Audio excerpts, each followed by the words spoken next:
mean, I guess it maybe hinges on the definition of Silicon Valley. I mean, Silicon Valley is these moonshots. It's not this incremental innovation. And so I think there, the Chinese say they have a built-in advantage of marketization and scaling. They want the innovation to come from the US, from Silicon Valley. That's what they talk about. And they'll do the scaling up. I mean, you figure out who makes the money in that scenario. I think that's something we need to worry about. But I do think there's a qualitative difference in the kind of innovation that you're talking about, and so I think Silicon Valley is not going to be replicated in China. Now, Shenzhen is a logistics hub for almost everything that happens in the tech sector, and that also can't be replicated in the US. So I'm very worried, actually, about this fragmentation, this Techonomic Cold War, which is the title of our piece, because I don't really see how these things can be separated. Ian Bremmer. Look, I mean, first of all, you do have big companies like Microsoft and Google that desperately want to maintain, sort of lab work jointly with the Chinese, because they find that the level of innovation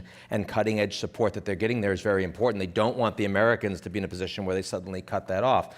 But the other thing I would just ask is Silicon Valley really as entrepreneurial and moonshot-like as it used to be?